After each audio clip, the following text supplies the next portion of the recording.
Yes, All hello. right, hello. Yes, hello. Are you guys jamming? Are you jamming to the music? Hello. Are you jamming to the music? I have not been. You have not been jamming to music? I've just been sitting here. What about our listeners? Are they jamming? Our watchers? Listeners, have you been jamming? Have you been jamming, listeners?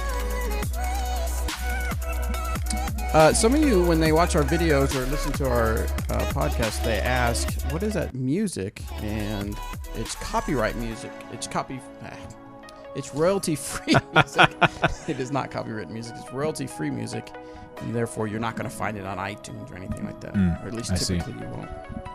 So, you want to adjust this so that you can't see the wall over here, or does that matter? no, Okay. I could.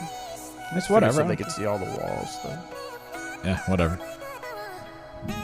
You're in charge, man. I am in charge for the day. This is your world. I'm just living in it. You're just a squirrel. You're just a nut squirrel.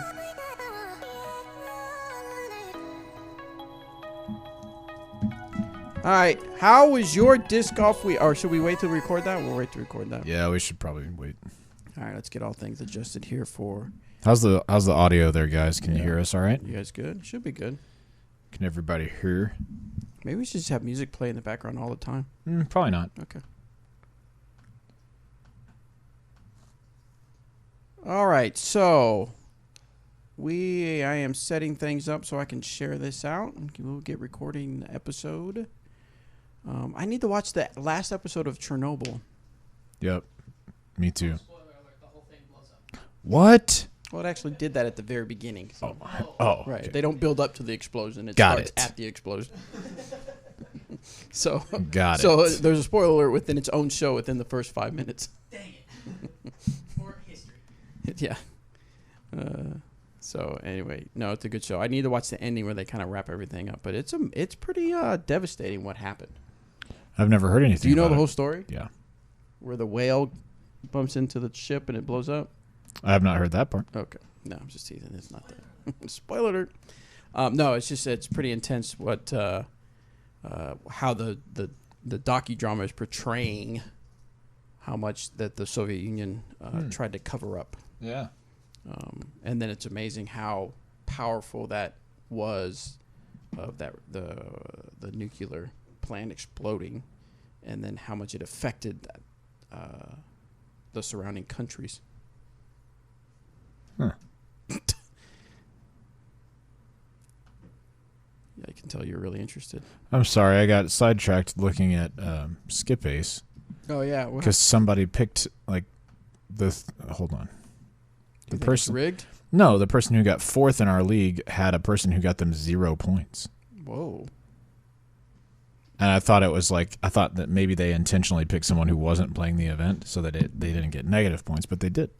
They picked someone who was playing. No, the event. HK, these are not Steve Dodge's glasses. His are much, much more circle, unless he got new ones. Did he get new ones? He didn't get new ones. Do you know Chuck Norris was in Star Wars? Yeah, he was the Force. Pretty good, Mike. Pretty good.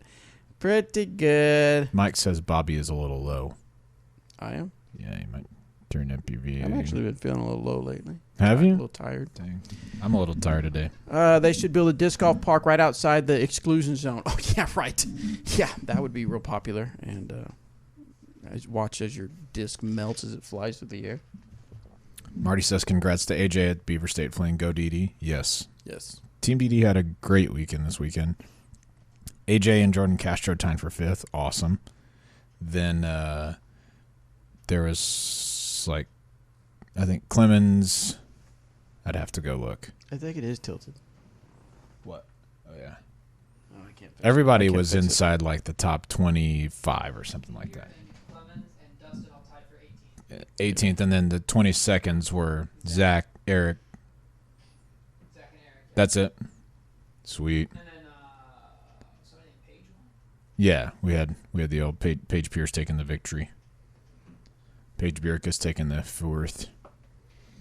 All right. Dude, Chaser says, you know what's real low? Bobby's rating. Come on, man.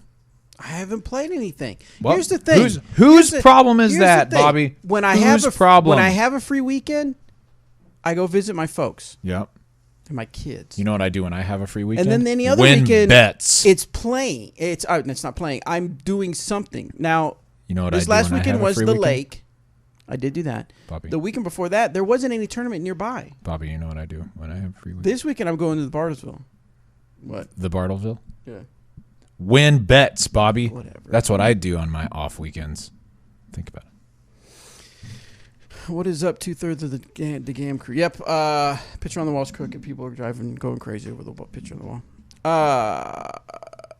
Eric is still out on assignment. Can't really say where he's at because it's stuff that he's not sure that. Because it's top secret. It's top secret, and I have to wait and see if it becomes something he works on. So, anyway, Yeah, all right, let's go ahead and start recording. Yeah, let's. Let me bring up my. We don't have a lot of speak pipe. We only got one speak pipe, and I'll submit another one right now. plenty of Google form questions. Come on, man. All right, you ready? Yes.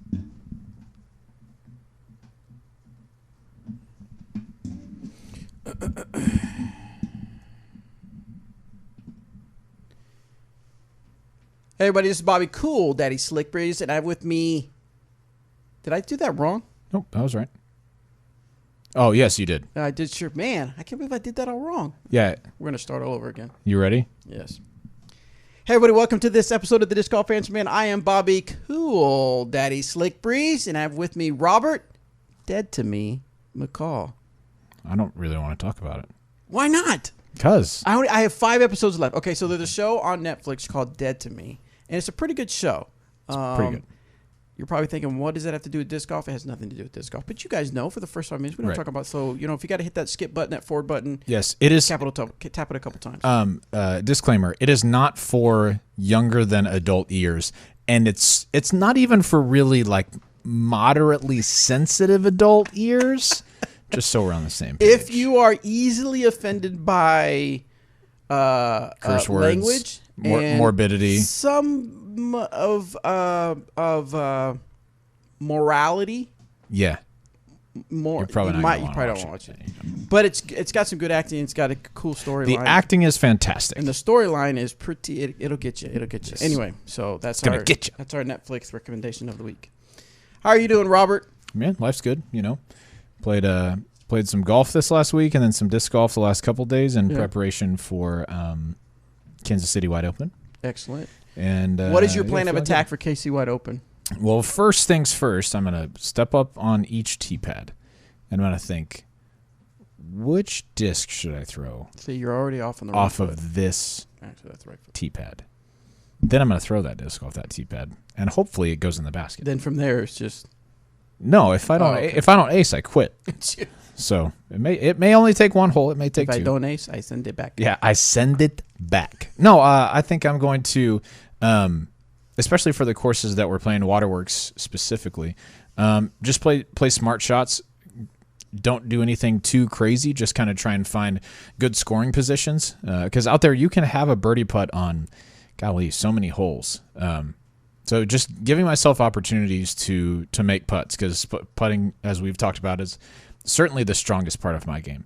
So yeah, give myself some opportunities to make some putts and make some putts. So you went out there last weekend or the weekend before to practice? Or two weekends weeks ago or something like that. Yeah. So to practice Waterworks, and then we'll go play Waiko on Thursday. what were a couple of discs you were really leaning heavy on? At Waterworks, there's not a lot of distance drivers out at Waterworks. No? Mm-mm. Okay. Not in the setup how it is right now. So throwing a whole lot of harp and Cenas for overstable approaches, and then throwing Wardens for my straight to understable ones. I put my the other Walter Warden is up on the wall over here, you know? Yeah. That one's a happy one, but I just felt like switching it up. So I put the sad Walter in my bag. He looks great. Okay. You know, so I've been throwing that, and then the Explorer and the Maverick, I think, and the Getaway will probably be the 3 drivers that I use the most out there. And then mid-range wise, Fuse, EMAC Truth, those are the ones I'll be throwing.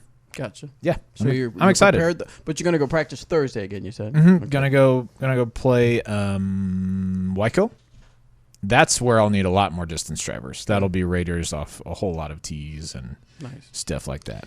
Well, I did not play any disc golf this past weekend. Hateful.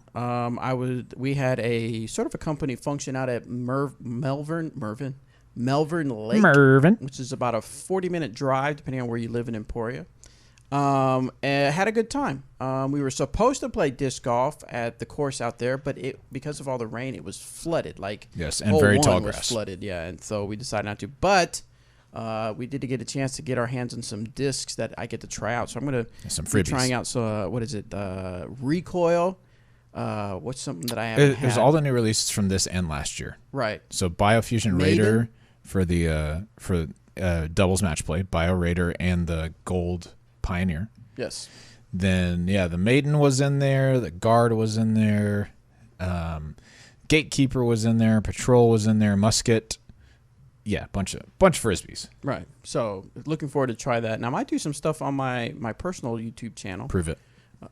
I already did a Trilogy Challenge video. Prove it. I might have to do some more disc golf stuff. Good. Yeah, please do. So you can get a little bit of perspective on somebody who doesn't play enough to get any rating points. If you're that type of disc golfer, this channel is for you. This channel is for you. I do have one interesting thing that I think you'll be interested in. Okay. Shay and I ordered. Have you seen advertisements for Huel? Yes.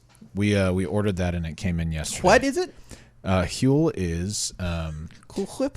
No, Huel? That's with a W. I know. Come on. You're screwing up the continuity of all of our jokes. I'm sorry.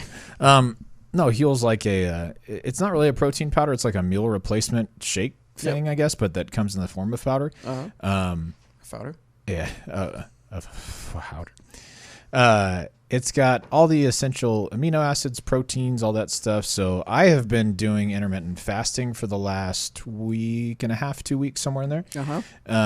So I'm going to try that for lunch and see how that goes. I will probably get very hungry. Who knows? But yeah, just going to try it out. My little brother. So have you had it yet? No. It came in yesterday, but today I had sushi for lunch because sushi sounded great. Went with a couple of friends from Hork. See? Because that one starts with a W. Anyway. It was great. Oh, I didn't go. Oh, wait. What?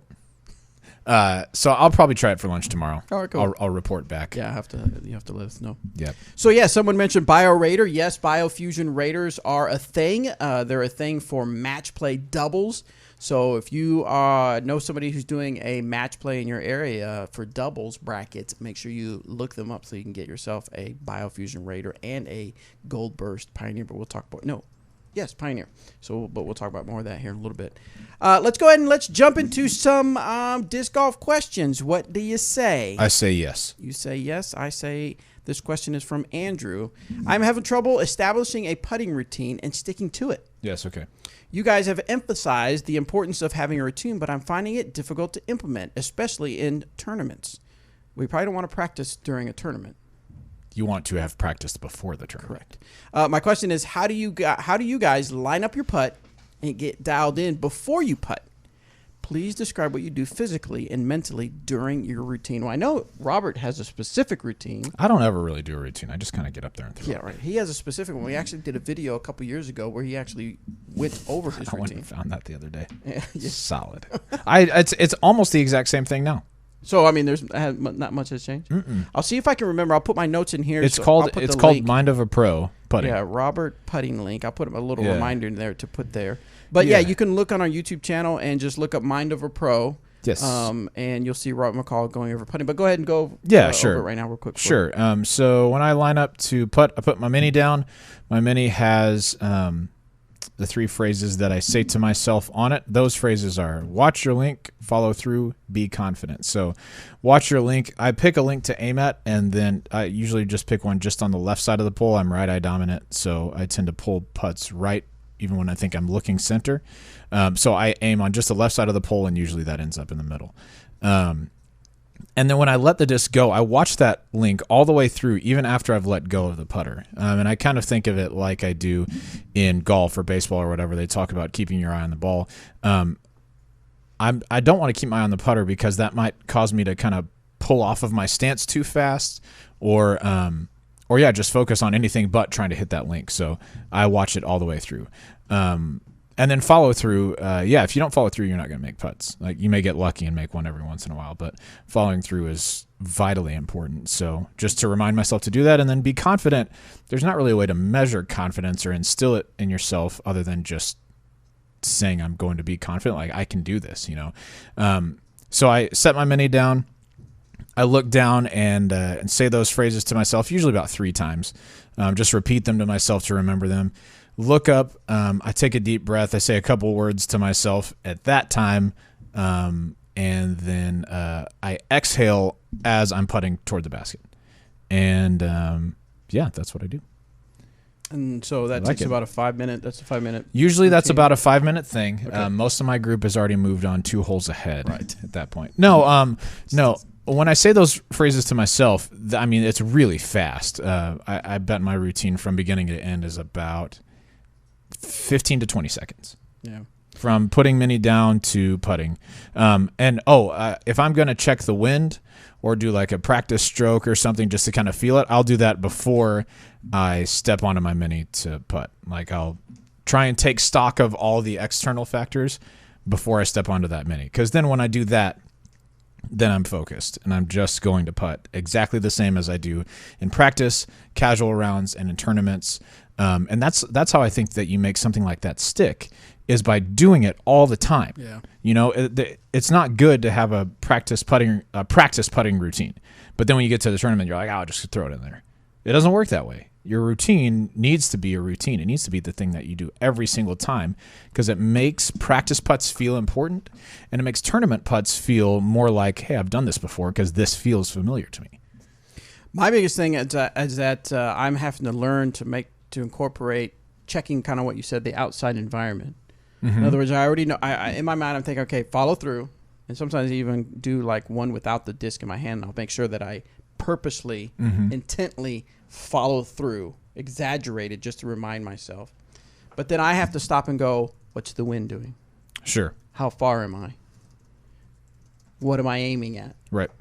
And that has to be, I need to purposely do that so that it becomes part of that routine. Right. That I'm always checking the wind. Yeah. Do that first. Do all that Sure. before you step onto your lie. Yeah. Yeah. So All right. anyway, that's what you do. There you go. Next one comes, Andrew sent another one in, and he says, I have noticed that on certain molds there is excess plastic on the bottom of the edge where the bead is. Plastic. For example, I've seen this on the Suspect and EMAC. This excess plastic can be sharp and sometimes will cut or scrape my hand when throwing. I use sandpaper to remove it on 2 of my EMACs, but I feel it changed how the disc felt and flew. Are you guys aware of this? Does it bother you? And how do you suggest removing the excess? I think it should be excessive plastic. Or The it's excess plastic. Excess plastic. Good. Yeah, that's right. So a lot of times this is called flashing. Flashing. Flashing lights. Yeah. Dude, we got Kanye West up in there. It was as if Kanye was sitting next to me for a moment, Right. playing his song "Flashing Lights." So anyway, so yes, I don't know the exact process, but it's part of the process of the mold when it gets molded and then disconnects from the machine and all that other stuff. But yes, you'll find it on some molds. A lot of people, what they'll do is they'll just go up to a T-pad, set it down, and just kind of move it over the T-pad, the concrete T-pad. Obviously, a grass T-pad is not going to help, but a concrete or a turf T-pad. It would help. It would just take much longer. And just kind of wear it down. Yes. I mean, I don't know. That's what I do. Yeah. Yep. It's just kind of one of those things. Yeah, I mean, the pieces are, you're talking like it's less than millimeters of difference between like having that flashing and not. Yeah. And so as injection molding machines get older and as molds get older, they tend to wear a little bit, and the closer that you get those parts, the more quickly that they wear. And so it's just a delicate balance of finding what gives you flashing and what doesn't. So anyway. Do you think it affects the flight of the disc? Yes. Okay. Definitely. There are some discs where it won't matter as much and some where it will matter a lot. I remember just picking up a disc and feeling some flashing and be like, this isn't my favorite, but I'm going to go try it. And when I get the flashing off of it, it actually acted a little bit more stable, just because like it was more perfect. It wasn't like that made it a little bit kind of off center as far as like the weight on the rim goes, and off center isn't the right word, but it just made it a little less stable than it needed to be. And so once you wear it off, that usually helps. And this is where you get when you people talk about certain runs of discs. Yep. In other words, like Robert was saying, when the mold wears out, or after making tens of thousands of discs, it's just going to have normal wear and tear. And so that's why you have certain runs where people say, is that an early run? Is that a first run? Or is that, a more recent run? And actually, some people prefer certain runs because of the way a disc is flying for them. All right, so Trilogy Challenges. We just had our second weekend of Trilogy Challenges, and I've been seeing Facebook posts where people are getting aces with their Gatekeeper. One guy got his first ace with the Vandal. Nice. That's awesome. So some people are really liking their discs. I know that Danny went out and did a Trilogy Challenge little thing. His video is called make sure you watch this before a Trilogy Challenge, although it's been 2 weeks. But there's still, come on. There's still plenty. So head out to Danny's channel if you want to learn more about the discs. If you have a Trilogy Challenge you're going to play coming up this weekend or coming up in the future. But go to trilogychallenge.com. If you need to find an event near you, you can find the events tab, or you can actually go to the UDisc app and tap on the little events section, and you can actually search for Trilogy Challenges in your area. But the third weekend is coming up, and I looked at the schedule. There's probably about 8 or 9 of them scheduled. If you're thinking you need to raise some funds for your course, for your league, or just for yourself, there is still time to sign up to host a Trilogy Challenge. You can find information about that at trilogychallenge.com. Yeah, check them out. The other thing... This is probably unbiased opinion. You could probably never call my opinion unbiased because I work here, but objectively, I think these are 3 of our best discs that we've had for a Trilogy Challenge in a little while. As in all 3 of them are good. The group together is very good, and the discs individually are very good. Right. I could see players of, pretty much all skill levels throwing something like a Vandal. Everyone needs something that for a slower arm speed is really straight, that you can get to turn just a little bit and come back. Like that's what that was doing for you, Bobby. Mm-hmm. And then, higher arm speeds are going to love it for the shots I was throwing it for, just like that hyzer flip to flat and then just let it ride right just a little bit. Gatekeeper, nice and stable. If it's too stable, maybe it would be in like that kind of overstable mid range, or it could just be really straight for you. And then the Keystone is just pretty neutral to slightly understable. I think those are the type of discs that everybody can find a use for. So yeah, good group of discs this year. Even though you've had access in one way or another to the Gatekeeper and Keystone already, I still think these are very much worth playing and checking out. Next up we have is the PDG Ratings update. That was updated today, I believe, right? This morning? Today. So Tuesday. If you have not yet, make sure you go to pdj.com and go under membership player search and find your name. Yes. I have been signed out of my Google Docs, so give me just a minute to sign back in so I can see my notes. But go check out your ratings update. Obviously, my update has not been updated because I have not played any tournaments. And yes, you're probably yelling at me, and I deserve it. I am looking for tournaments to play that I can try to play, so I can work on that. If you're trying to win bets, Bobby, you have to play tournaments. I'm already way behind because I can see that Anthony's already up another 4 points to. He's not up another 4 points. Oh, why'd you say it's the same? It's the same 4 points. Oh, it's the Look same. at when it was updated. From the pre. Oh, okay, my bad. Yeah. My bad. So he's at 912. So that's still 4 points more than mine has updated. So yeah. So Robert, have we looked at your rating yet? Do you know what your rating update is? No, but I've only played one tournament also. Oh, so you're not going to... I have the same one, 1004. 1004. So Robert is at 1004. Yep, but I'm playing... You realize when you go under 1,000, then you have to buy meat torches, right? No, that was in the fine print That somewhere. was not the bet. There was no contract signed here. This was... Well, there might have been one. Yeah. Just for the sake of torches. Do we both get to go? We both get to go. I'm interested. We pay for our own. I'm very interested. We have to do it. I'm very interested. No, I'm playing Kansas City Wide Open this weekend and then Ledgestone the following weekend. So I will have some rounds to go on the rating very soon. And I know from a Facebook post that somebody else here at Dynamic Discs saw their rating go up. Daniele. Mr. Danny Lindau was super excited. He is now 973. Nice. That's up 4 points for him. Yep. Am I looking at it right? So up 4 points that's for him. right. So he's doing well. So good. And his goal was 980. So you're not too far away. It's very close. You keep dropping. Yeah, That's easy. you just got to get good, you know. Get good. You keep throwing the old 1040s. It's gonna help. I haven't thrown 1040. I thought your really good one was the That's 1051. nice, sick 1051. So this particular ratings update includes everything up till June 6th, but make sure your TD has submitted their report so that you can get your ratings up there. The next TD report will be on July 9th, and that will include everything that gets played up till July 4th. So maybe I can get something in before July 4th. Okay, first of all, I'm looking at that wrong. You're reading that incorrectly. What did I say? The one that released today was for ratings like a few weeks before. Why does it say that then? So that's for the upcoming ratings update. So if an event happened before June 6th and was turned in before June 6th, then it'll be published on July 4th. Maybe I'm wrong. You're wrong. When I copied this, this update includes all events and corrections received by. Oh, okay.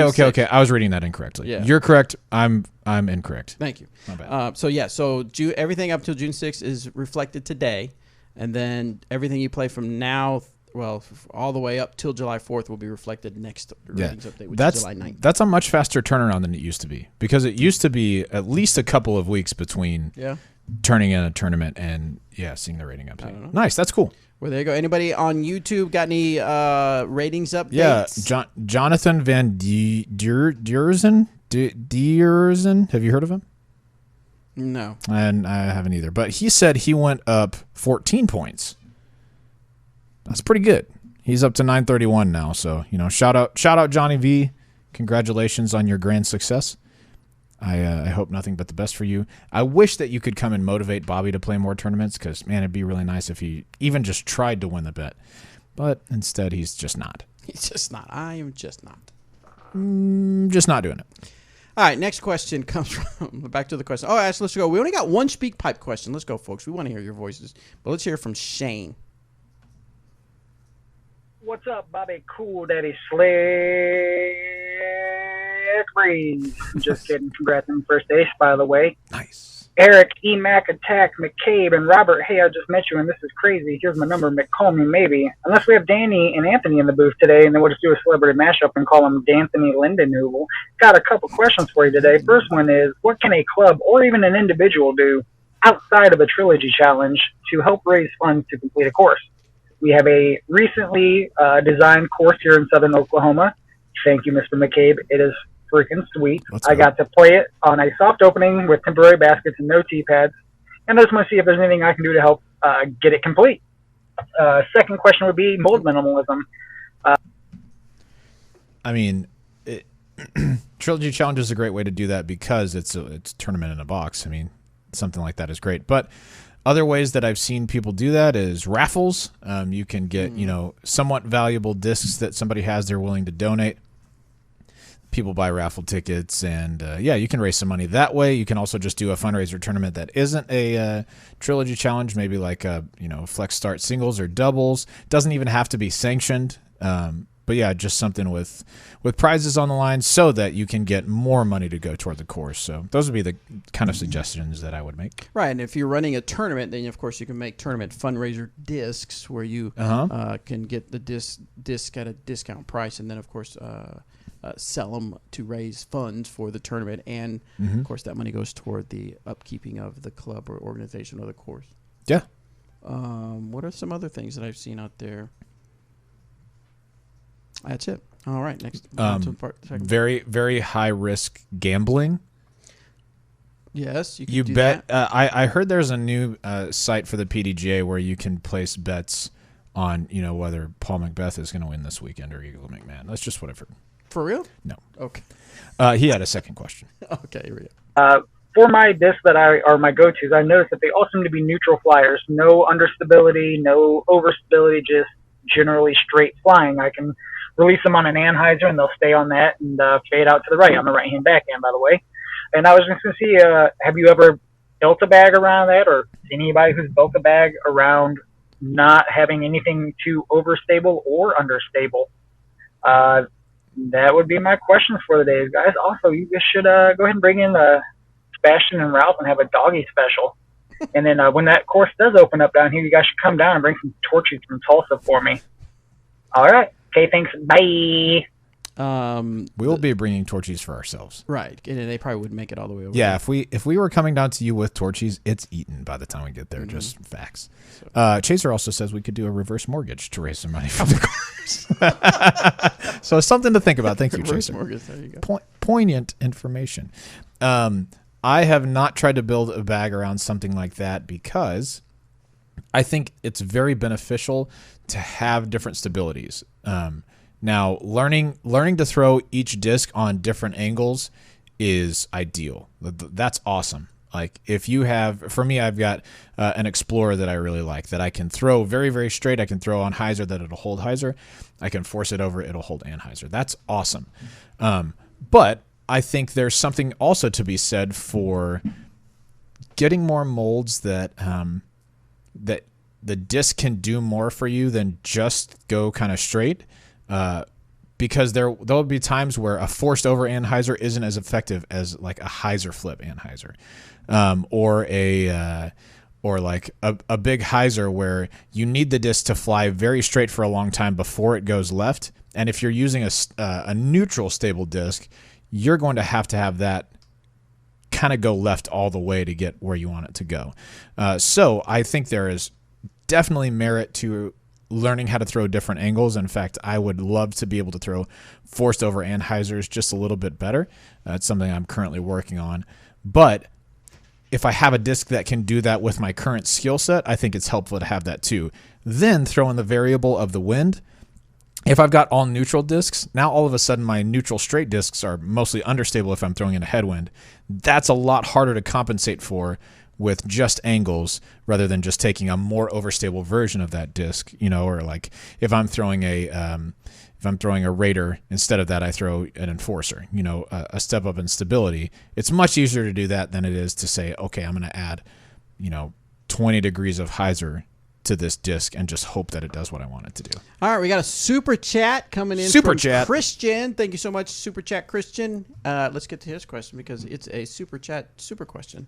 When will Lucid Raiders be available online? We have been talking about it. Yes, we have. I think you can expect to see Lucid Raiders online. This is a Disc Golf Answer Minute exclusive. Sometime in Danny between. is intrigued. Yes, sometime in between today and the end Of the year. of 2020. So somewhere. No, I think realistically you're probably looking at a good guess is a month or so. Yeah. Something like that. Also, Biofusion. Now, Biofusion, will it be available soon? Now, it will definitely not be available until after the doubles match play. If you want to get it sooner, look for a doubles bracket match play happening in your area. This June 14th is when TDs can start applying for it, but that is part of the player pack that you get as a player in the doubles bracket for the United States Amateur Match Play Championships. Yeah. So, But yeah, Lucid Raiders, we have a plan for them. It is in the works. They'll be out soon-ish. there you go, Christian. Thank you again for the super chat. Yeah, thank If you want your question to skip the line, Hit the old super Hit chat the old button. super chat. It looks like a money symbol underneath the chat box. Yes. All right, let's jump back into the regular questions. The regular questions. The unsuper questions. This one's from JK. Actually, it's not. questions. Just K. JK. DD Raider versus Westside Sorcerer. Okay. I love my Sorcerer, especially for forehand. Should I be trying the Raider? Is the flight any different? Keep up the awesome work. P.S. Your live session started? Oh, no, they're not all questions. I was going to say, that last one was an exclamation point. I know that. Your live session starts at 2 a.m. midweek for Australians. Sad face. Sorry, Well, we could start at our 2 a.m. and that, what time would that be for them? Oh, that would 2 be literally p.m.. 2 p.m. Literally. Yeah. Wow. But No, it's not going to. But instead of that, we're going to stick with 2 in the afternoon. So, should he try Raider if he loves the Sorcerer? I think you should try the Raider no matter what, but the Raider and Sorcerer will not be similar to one another. The Sorcerer is, the speed-wise, is about the only similarity that they'll have. The Raider is much more overstable. I think it has probably a little bit more glide than the Sorcerer. and it's going to have more finish than the sorcerer. So if you like the sorcerer for forehands, and they're going pretty straight for you, and then just barely finishing right at the end, assuming that you're a right-hand forehand player, the raider you're going to have to force over a little bit to the left to get that same sort of distance. It's going to be quite a bit more overstable, so reliable in some wind. Probably a good disc to grow into, but those are not very similar. There you go. There you go. This one's from Blake. When practicing, do you prefer to practice with other people like other pros to see what shots they take, or do you like to go out and practice by yourself to learn new shots and fix form and stuff like that? Nice. Good question. Both. I think there's a lot to gain from going by yourself and learning your form and messing with different discs and shapes and everything like that. And that's a little bit harder to do if you've got, a group of 4 or 5 and everybody's doing that, then those rounds take forever. But I do think it's beneficial to go practice a tournament round with other pros or other people of your skill level or higher so that you could see what kind of lines are there. There's been more than a few times where I've gone to play with somebody like that and have seen a line that I wouldn't have thought about, or tried a line I thought, oh, that's not really there. But yeah, that they think works, and I've ended up throwing that line because of that. So I think both are good. I would do tournament practice. I would tend to do with more with people if I can than otherwise. And then when I'm just practicing by myself, I'd rather do that alone so that I can throw as many shots as I want and not feel like I'm holding anybody up. I always get like when I go play a round of disc golf by myself, I always get thinking that maybe, because if you're playing with the group, obviously if you're playing with a tournament, there's at least 3 or 4 other people on the card, depending on how many on the card, right? And so in between your drives and your throws, you have some rest. Yes. Whereas if you're practicing by yourself, you tend to kind of fire, throw, go to your upshot, throw, and so it's like, do you wear out your shoulder a little bit too much? So you have to be really cautious about when you go out throwing by yourself, because you may throw so many. You can overwork yourself. Yeah, you're going to overwork before you realize it because you haven't had a chance for your shoulder to kind of take a rest. Yes. Let's see. This one's from Blake. I already called that. Blake. From Chris. Chris parked by the wrong basket. Sarek. I think that's good. Bobby CSBB. Not sure where the CSBB is. Cool Slick Bobby Brown. Breeze. Something like that. Robert Empirical Evidence McCall. You know it. Do you know what that means? Eric, I have no. Wait, that's from. Don't. It's from this show. Because you were saying when I first started here, if you work in disc golf, you can't improve your rating. Right. I remember that's what I heard. False. Right. You can. All you have to do is care a lot and put a lot of pressure on yourself and play way more tournaments than you normally would, and then you can do it. It's really easy. Use up all your free time. Yeah, Eric, sacrifice everything you've ever had. What? And also, Eric, I've created the greatest disc ever, McCabe. Yeah, he forged it.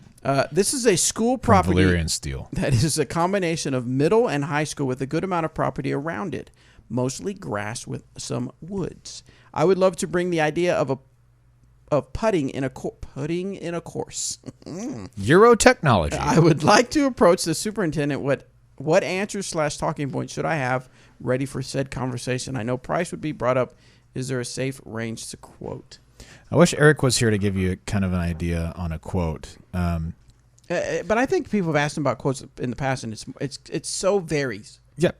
It's different from place to place. What baskets, what else? If you do tees, right. tee signs, all that stuff.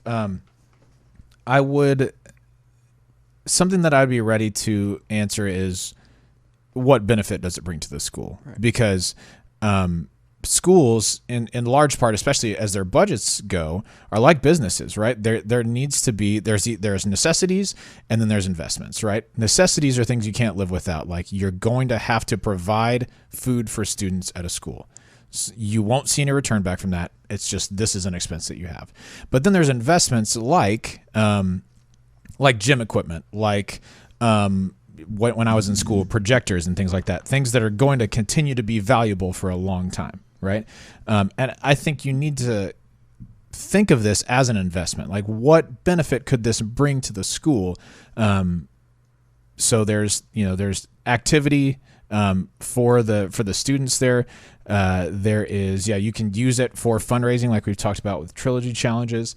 I mean, I think there are health benefits. There are, getting people outdoors, all sorts of stuff like that. I would think of as many benefits as you can to sell to the school along with that price quote. Because if they look at the number, let's say it's, this is way lower than it would ever be. Let's say it's $100.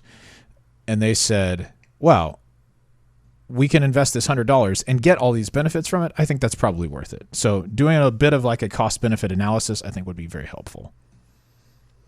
And then the only thing I would add is just make sure that you don't use too much disc golf jargon, or don't be disappointed if they don't have the same level of excitement, because a lot of times disc golfers get super excited, which we all do when we play disc golf and we see cool things in disc golf. But we tend to don't realize that you're up here with disc golf, and they're like way down there as far as knowing anything about disc golf, what it is all about, and all they know is it's just some frisbees throwing into some metal thing. So yes, you got to figure out how to get them up a little bit higher as far as knowing and getting overexcited about disc golf and not really explaining the benefits can be detrimental. All right, this next one. Oh, no, we want to talk about U.S. Amateur Match Play singles bracket. So there are 53 players qualified that are coming to Emporia, Kansas. Here. Now. Not now, but on June 20th to the 23rd. They will be here. They will be playing for the second championship for the United States Amateur Match Play singles brackets.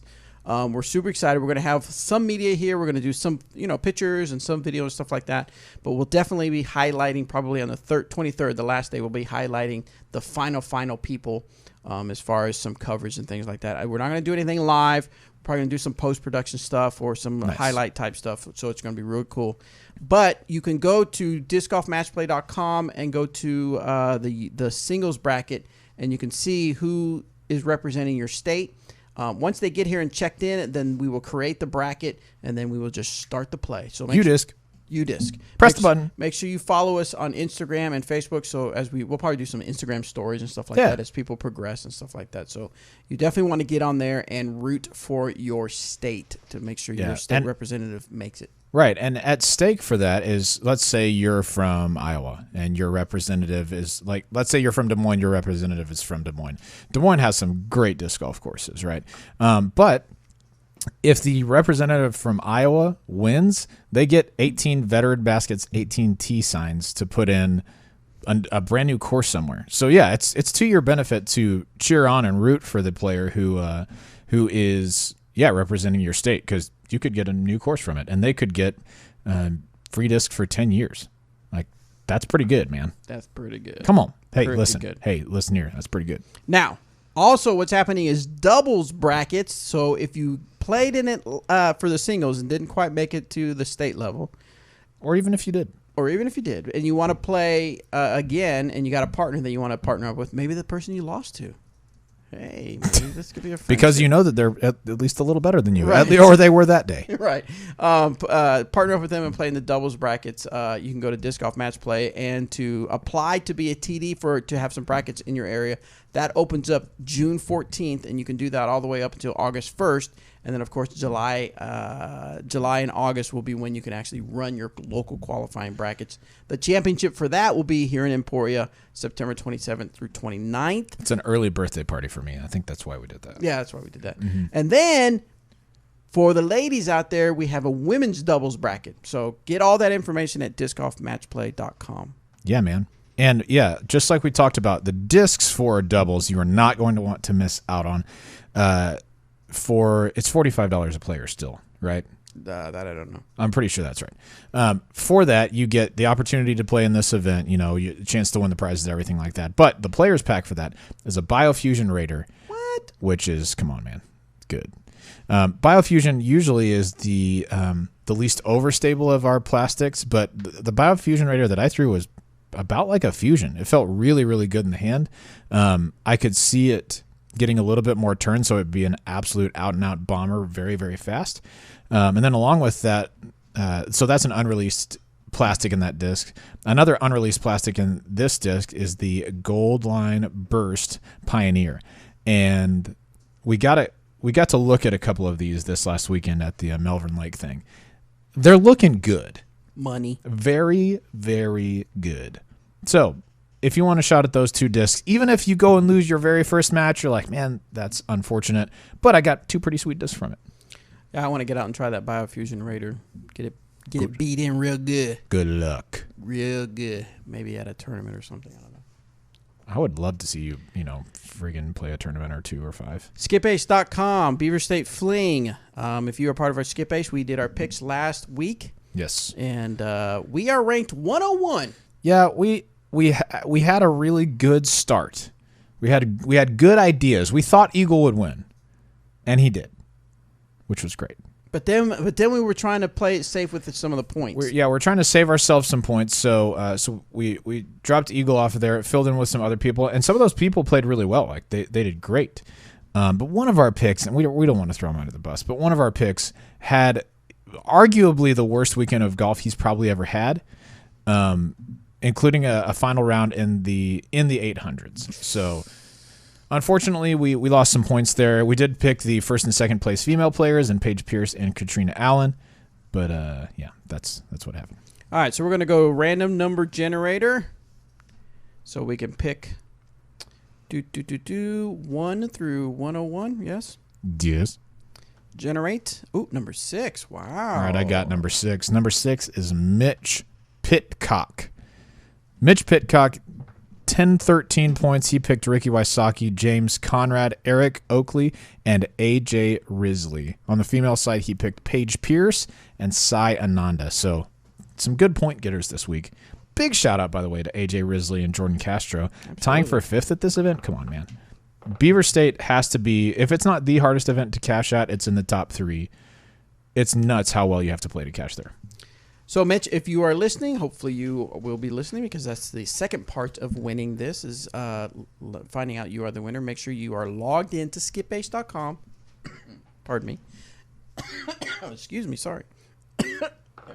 Are you dead? I am so sorry.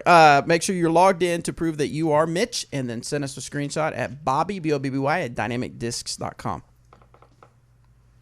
That's Bobby at dynamicdiscs.com? Yes, Bobby, okay. Bobby. Nice. And I will get you something from my goodie bag sent out to you. A disc, probably. Probably a disc. What event's coming up next? Ledgestone? Next one coming up, there's lots of A tiers throughout. Ledgestone is a 20. Oh, so we still have a week. Yeah. Okay, so that's we'll right. wait till next We've got a show in between now and then. Okay. All right. What do we got? Let's go next. Let's just keep it moving. Just keep it moving. This one's from Cody. He wants to ask Robbie. Oh no, this is a scenario. So put your imaginary hat on. I like it. Pretend like when you're a kid. I'm not very good at pretending. Did you ever do that though when you're a kid? You're like, okay, pretend like I can jump over a car. Yeah. Okay, and then pretend like when I'm up there. See, I was never good at that because I just did jump over the car. You would just jump over. Uh-huh. But failed usually. Right. But, okay, we're playing pretend. Oh, so pretend Let's get it. Pretend like Bobby, Robbie, and I, and this is of course Cody, go play the country club. It's a sanctioned round, and pretend like we end the round with Bobby and I tied at 11 down. Okay. Robert is 10 down. Yep. What the heck? Typical. I tried my best, guys. Typical. Bobby and I decide to play hole 16 as a tiebreaker, and that's the island hole at the Emporia Country Club. Correct.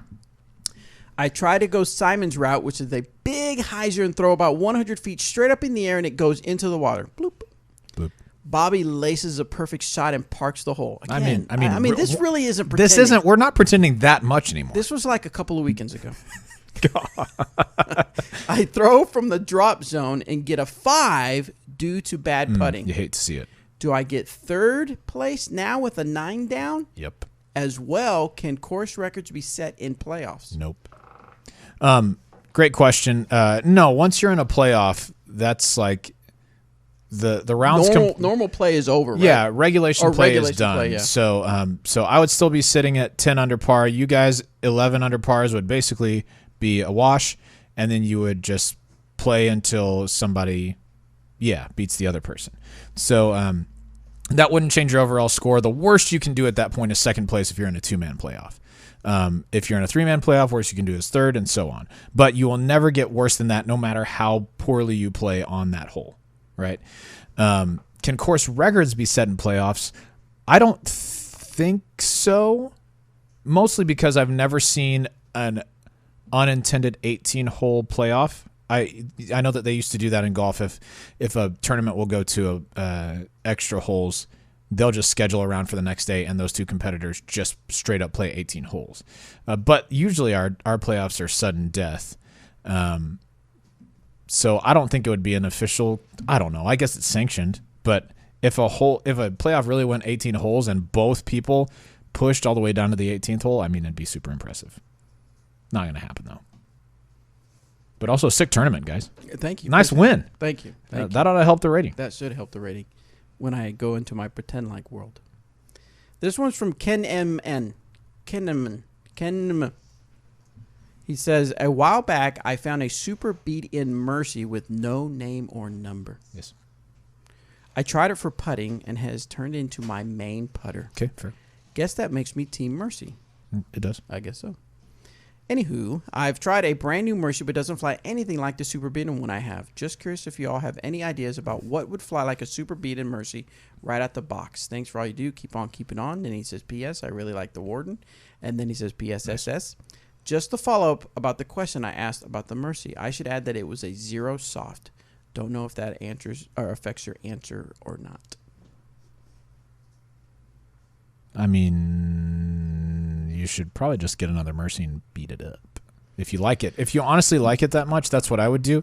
But a 0 soft Mercy that's very, very beat up out of the box, you're looking at something like a Deputy. That's going to have that same kind of turn that I would assume a beat up Mercy would have. Yeah, something like that. You might also eventually, when it's available, try the Keystone, though I think it's going to be a little bit deeper than what you would want if you currently have a Mercy. So I would suggest a soft Deputy. It's probably going to fly more like how your current soft Mercy that's really beat up is. And congratulations on liking throwing the Warden, because I also do. So you've done well. Seems to be kind of the thing about disc golf and discs. Okay. Right? So, like in golf, you have your driver, right? I would imagine, I mean, you don't say I have a beat-in 9-iron, do you? Yeah, no, but that's not different. to the same degree, though. No, it's different. Right, that's what I'm saying. So, for us to say a beat-in Mercy flies a little different than the original, some would say that's bad. But some would say, I love when my Mercy gets beat in. Yeah, because it it's like, flies the way it's I like want tuned, it. right? Yeah, tuned. Yeah, that's a good way to put it.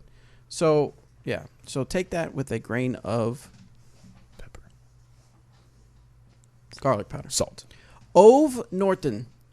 It's probably Ove, but something like that.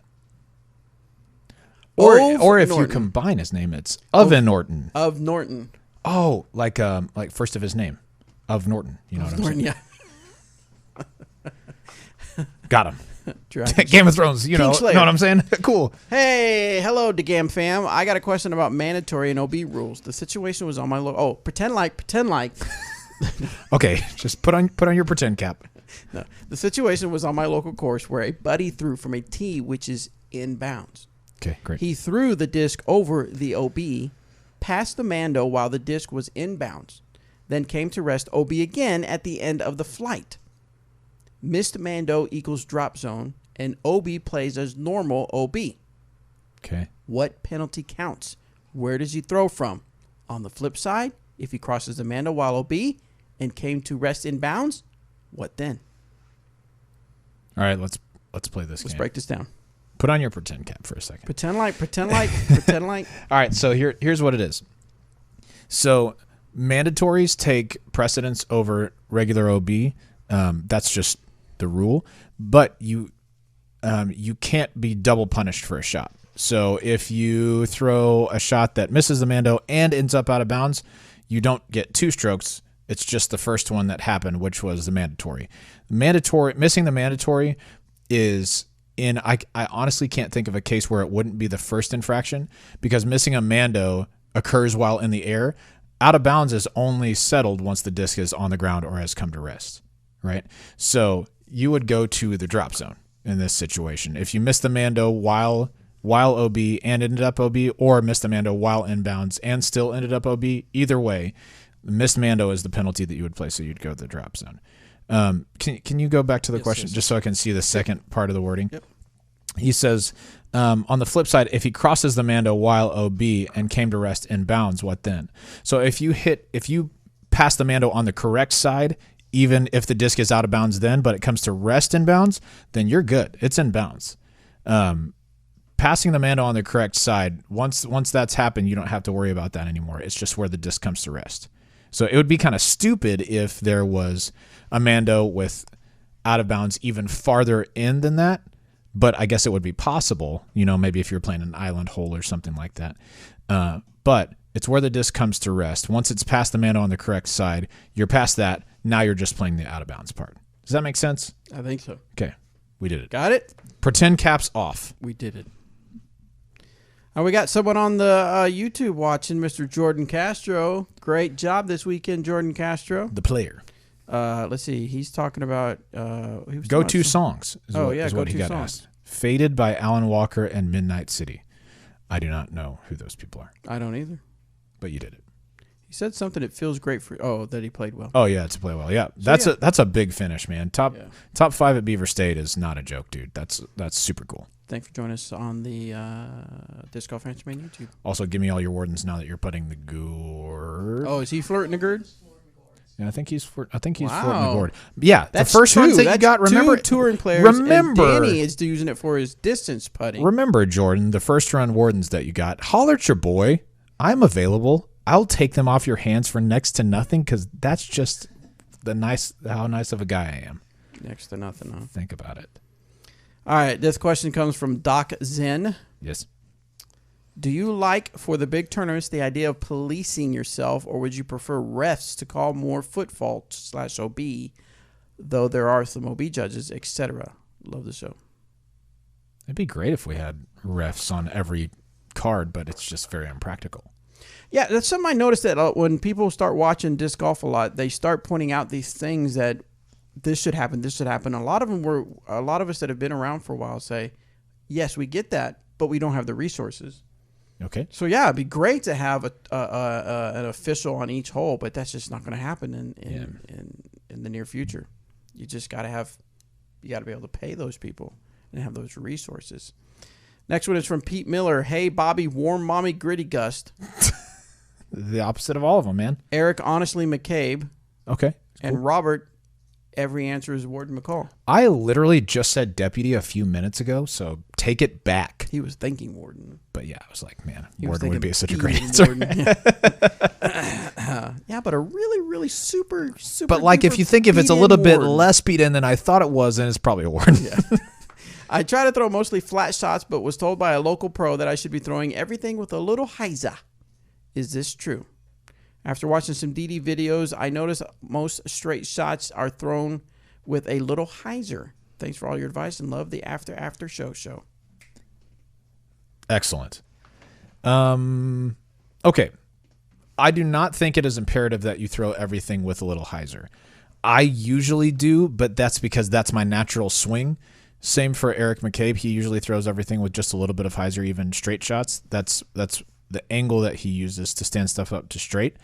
But I mean, I can think of a lot of top players who throw straight shots from a purely flat release. The one that comes to mind, who is I think the best angle thrower I've ever played with, is Bradley Williams. Say what you want about his demeanor on and off the course, but he is one of the purest throwers in the game. And if you watch him throw a straight shot, his angles are so pure. Like, they're just arm reach back flat, arm coming through flat, follow through flat.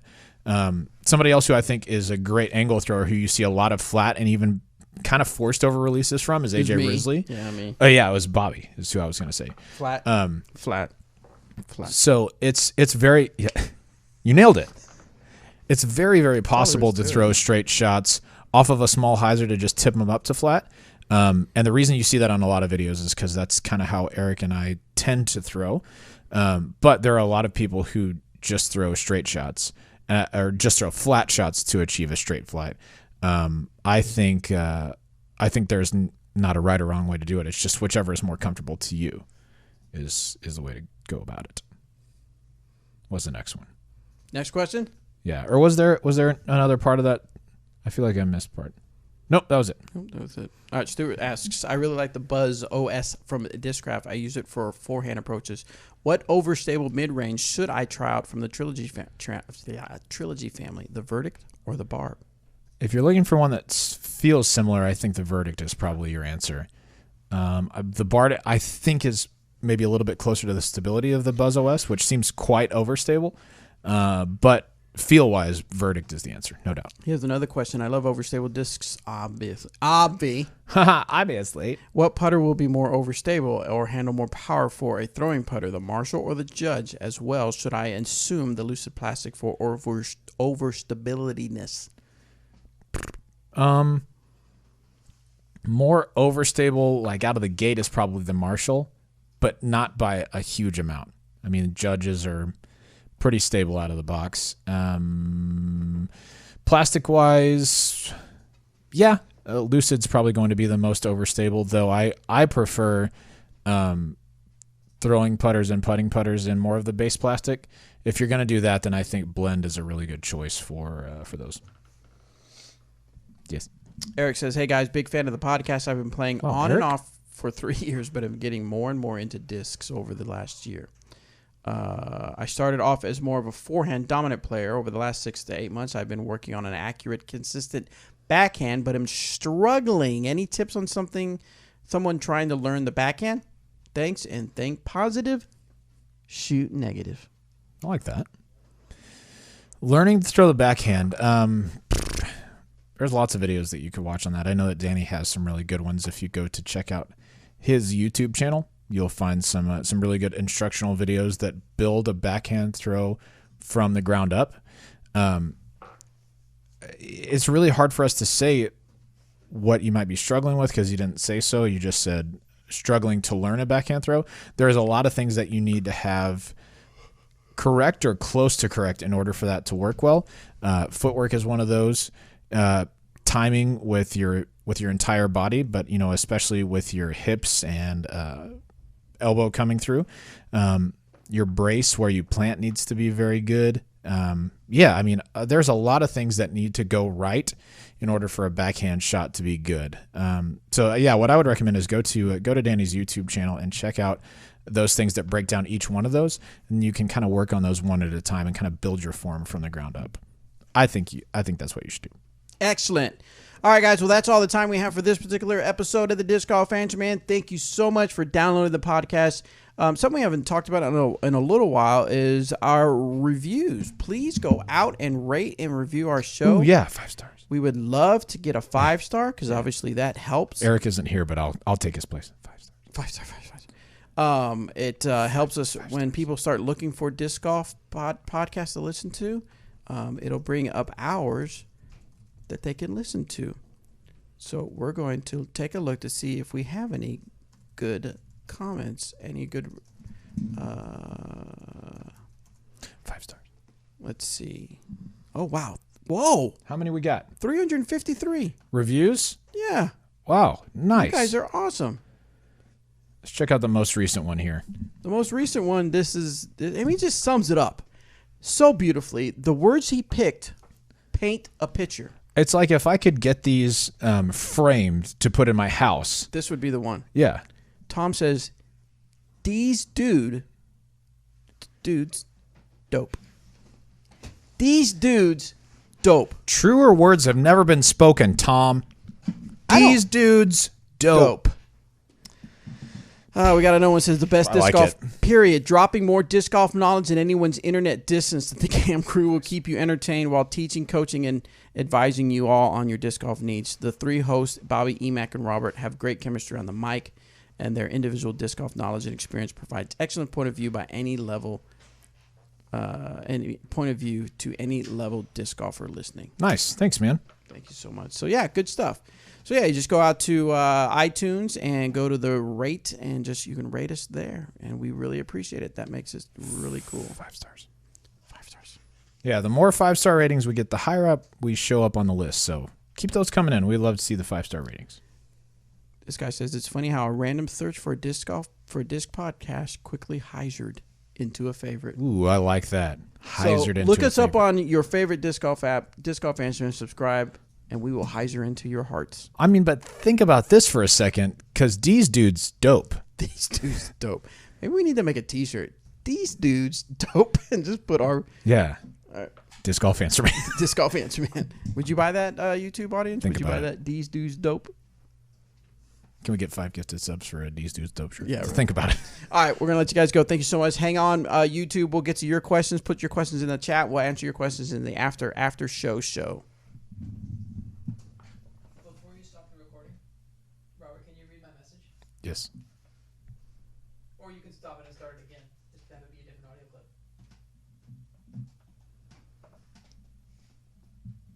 I need audio for an ad, and I figured rather than you walk over and set up the mic. Oh, you want me to just say this? Yes, just in the mic. Oh, read it out loud. I thought you were saying, okay, yeah. Are you ready? Yeah.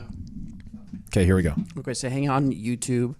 We're taking some time out of the show to get this recording done. Go. Ready? Available now, the Dynamic Discs Lucid X Escape, our farthest flying fairway driver, now in a firmer plastic with slightly stronger fade. Pick one up now at dynamicdiscs.com. Nailed it. Is that okay? That's impressive. Okay. First try. Good? Thank you. All right. Stop the recording. Stop. Can I be right back? Yes, you can be right back, and I will talk to our audience.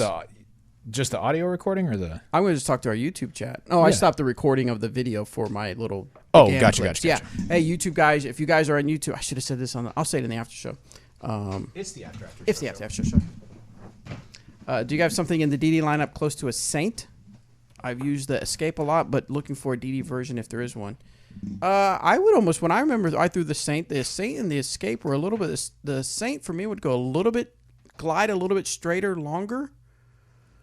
So in the DD lineup, not so much the Maverick. The Maverick would have too much turn. The Vandal, yeah, that would be a good. Yeah, the Vandal if you're preferring the Saint. Can you give me a take that? What? Can you give me a take that is more sassy?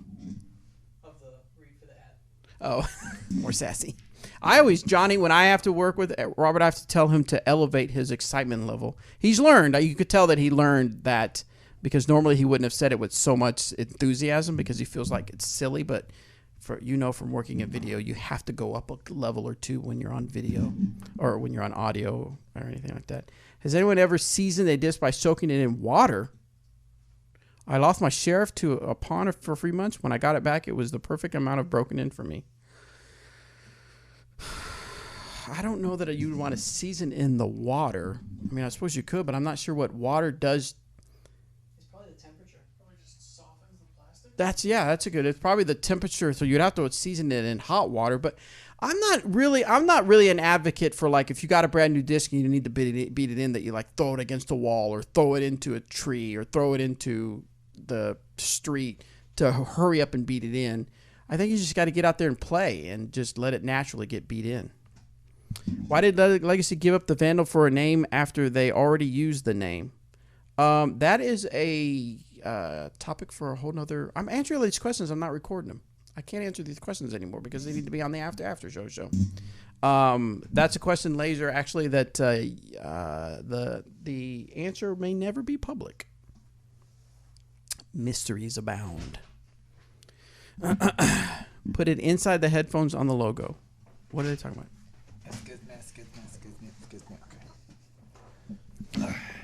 All right, here we go. We're going to record the after show. Get more questions in the YouTube chat. Yes. Oh, hold on. Welcome to the after show. Welcome to the after show where we talk a little bit of disc golf, a little bit of something else, and we also raise our voices and go higher. This is how we talk for how the we talk. whole after show. This is what it is. Robert, how was your trip to the bathroom? Oh, I'm sorry. Wait, what? I'm sorry, what? I just went to get more water. Oh, you did? Okay. That's not true. I went to the bathroom. All right. So on YouTube, we got a few questions. We'll get to those, and we'll just kind of chat. Robert, what is your golf handicap? I don't have one yet. I mean, this weekend I shot at 85, so that was cool. But most of the time I shoot between 90 to 94, somewhere in there. I've got like 7 or 8 rounds in the 80s, and then probably 30 or so in that 90 to 94 range. Nice. Let's see. While in a sanctioned round, I got hurt while driving, and the players on my card stopped playing and helped me stretch my hamstring for multiple minutes. Is there a time limit for medical situations? Oh gosh. I don't think so. I wouldn't think so. I mean, if someone were to say, I've got a headache, dude, we got to wait. Yeah. They're not going to do that. But if you're right. But if it's like, up and if you can't move, I mean, I don't think anyone's going to get upset about that. Yeah.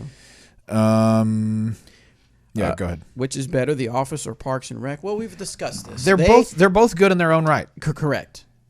For different reasons. I'm not sure why I'm addressing your Honda. I'm looking around at your Honda. Check out my car over there and speak to it. I know. I need to speak to the camera. They're both. In fact, I just literally the other night I couldn't fall asleep. Was it after the lake? Yeah, I think it was the Friday night.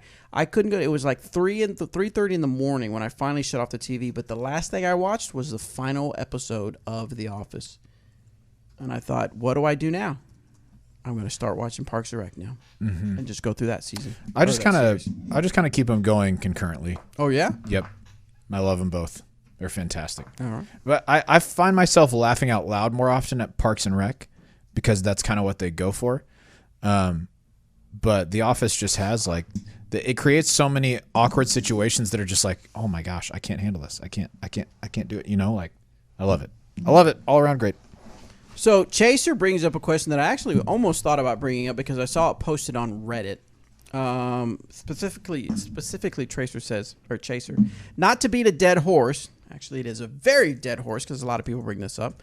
But I'm getting frustrated with pros getting away with saying they weren't watching an infraction when an infraction may have occurred. What are our thoughts? Chaser, here's the thing. It's going to happen because we don't have officials everywhere on the course. Yeah. Right? And if there's certain holes at certain tournaments where it may be literally impossible for me as a player to watch someone else's foot fault because I'm standing by my lie. I mean, what am I supposed to do? Are we all supposed to gather around everybody's lie and then herd over to the other person's lie and then herd over to the other person's lie to make sure we're watching for every infraction? It's just not going to happen. Yeah. So because of that, you have to yes, it is the PDJ rule that says we're supposed to watch. So someone on Reddit said, should we penalize someone? So let's say someone has a foot fault, or I guess this happened, and Jomez Pro pointed out on their Instagram. Someone saw someone do a foot fault. Mm-hmm. No one was able to second it because no one was paying attention. Right. Should the other two players that said, oh, I didn't see it, I can't second it, should they be penalized for breaking the rule of watching to make sure other people don't break the rules? I mean, that's just too. There's just that's not going to happen. Yeah. I wouldn't penalize the other two, but at the same time, you empathize with the player who was paying attention. You know, they were doing what they're supposed to do, and I think, Jordan's in the chat. Jordan was the one who called the foot fault. Castro. Oh, okay. But he, it's not malicious, you know. It's not like, I don't think Jordan's sitting back there, or anybody who really watches for them, unless they're a real jerk, is sitting back there just being like, come on, foot fault, come on. It's just to make sure that everyone's on a level playing field, you know. If you see somebody step on their disc before they throw, you should probably call it, you know. But if you don't notice, there's not really a whole lot you can do. I don't know. So Chaser brings up another point. There's a difference between didn't see it, maybe you're watching discs or they were in the weeds versus actively not watching because you're talking. That's true. Okay, that's true, but are you going to nitpick? How do you enforce that at this point? Yeah, are you going to look at someone and say, "Oh, you weren't paying attention, you were talking to your caddy, so now you get penalized," but the other guy because he's too far back that didn't pay attention. He doesn't. I think there's too much gray area. Yeah, to allow. That's exactly right. There's too much gray area. So is Jordan's still on there, maybe he can. He was earlier. I don't know if he was he anymore. can chime in and see what his thoughts are. Let's see. Someone said in the KJ instance, clearly someone on Joman saw it. Why can't they second it? Well, Daniel, because when someone got in, we can look back at. Now this is different, but it proves my point. When we had the cameraman that showed Adam's reaction to his bad OB throw. Mm-hmm. Adam swiped his camera out of the way, and a lot of people sided with Adam because they're like, well, you're in his face. You're in this. As a camera person, you can't intersect. You ready for it? Interfere? Not interfere. You can't interject yourself into gameplay. Yeah.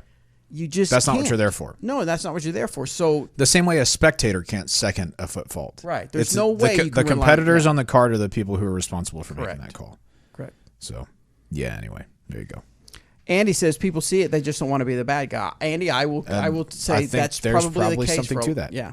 Yeah. Because here's the thing. Here's my philosophy or my thinking on that is that let's say we're in a competition, it's the final round, and let's say me and Robert are just a few strokes away from each other, right? As far as we don't have our pretend caps on. Pretend like this is real. and I see Robert throw, and it's a foot fault, but I would need someone to, obviously need someone to second it. But I'm thinking, should I call the foot fault? What if I don't say anything? Because what if I throw and I just not intentionally, right? Maybe I'm just a little bit off of my lie. Maybe I'm hoping he has a little bit of forgiveness for me. Sure. Does that make sense at all? It does. I'm not saying I want to break the rules, but, when you're throwing from your lie, obviously you can tell if someone's intentionally not throwing from, the back of their disc or the, right. the 8, 11, whatever the paper size. But if I just happen to not throw exactly, I'm hoping someone would give me a little bit of mercy. Right. Yeah. Now, if I break a rule, like totally break a rule that's just obvious, then yes. But anyway, yeah, that's kind of my thinking of what he was getting at is that you don't want to be the bad guy. Plus, you don't want someone to be the bad guy to you. Be like, oh, come on, dude, you couldn't give me a little bit of right. Well, and I think that's why I like the rule change this year because the lie that you have behind the disc is like a sheet of paper that gives you a little bit of margin for error to say, because before it could have been that your foot's not directly behind the middle of the disc, like with a line perpendicular to the basket, and so that would be a foot fault. But now your foot has to be it has to be entirely outside of right. Yeah, I mean, come on, man. So Ray says, okay, let's say Bobby threw his disc and it's leaning on the curb but not OB, and Robert Hairball McCall, first of all, I resent that, throws his and hits Bobby and sends his out of bounds. What's the ruling? So once a disc has come to rest, that's where you play it from. So even if I did hit his out of bounds, our group would do our best to determine where it was when it came to rest and move it there. That's where you'd play it from. Yeah. Keep going. More stuff. Brian says, if you break a rule, let's say a falling putt, would you call yourself on the penalty? I have. Yeah. Sucks, but what did you break? Falling putt. I was straddled out really, really far and reached out when I putted forward and just couldn't hold my balance and put my hand down. My car didn't really see it, so I said, hey, that was a falling putt. And they said, okay, second. And then at the time I reputted because that was a rule. But now it would have just been, I just take the stroke. Yep, that's it. Gotcha. Let's see. That was the kind of one of the things I wanted to bring up was that whole policing ourselves and then penalizing. I mean, that would just go so sticky. It's just so. What, penalizing yourself or penalizing people if they're not watching? Now, if someone's like off. Yeah, it's like, hey, bro, talking to their girlfriend or like totally really. Yeah, there's no girls in disc golf. There isn't. I don't think so. What's the FPO? No. Oh, yeah, you're right. Okay, good point. So, good point. If they're just like off, having a sandwich every hole or off doing their thing, yeah, you could maybe say, hey, dude, you need to start watching. But yeah, I don't think you can. I mean, again, you're going to get into sticky situations. So, what else we got going on the YouTubes? Grildick says, when your disc is on an OB line, can you throw from the OB area, or do you have to take a meter in? Grildick, you can throw from anywhere within a meter of the OB line, but all points of contact with the ground have to be in bounds when you throw. It's the same as the T-box rule. So you don't have to take the full meter if you don't want to. If it benefits you to just take like an inch or two, that's fine, but all points of contact have to be in contact with the ground. Laser Disc Bot, if that's your real name, says also when practicing putting, should you practice in the wind? Because if you practice in the wind, it's different than putting in any other wind or no wind. I think it's very helpful to practice putting in the wind because not every day is going to be like today in Kansas where the wind is less than 5 miles an hour.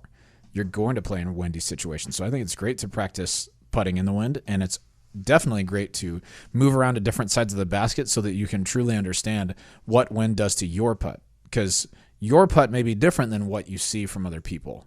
Most people say in general, if you're putting in a tailwind, your putter's going to drop.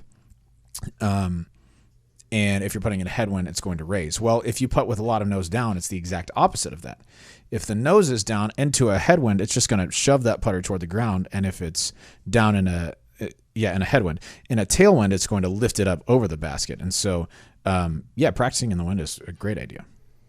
Someone says, why didn't Dynamo just make a pro pack? The beginner pack is great to start with, but would like to see one for season players. Yeah, I would think because I said that earlier. Oh, you did? I responded on there because at that point, pros know what they want, so they'll just buy what they want. Right. Yeah. Yeah, that's what I was thinking, is that they're going to be more picky about what they want. Johnny V says 30 Rock is funnier, in my opinion. 30 Rock is very funny. I think I watched 3 seasons of it. It's super I fun. can't remember what season, but it started to get almost too silly. Yeah. Like it's like they almost did everything they could do outrageous, and then it just got more outrageouser. Mm-hmm. And it was weird. Sounds right. Arrested Development is the GOAT. Arrested Development is good only if you watch seasons 1 through 3. 4 and 5, In fact, I didn't even get through all of season 5.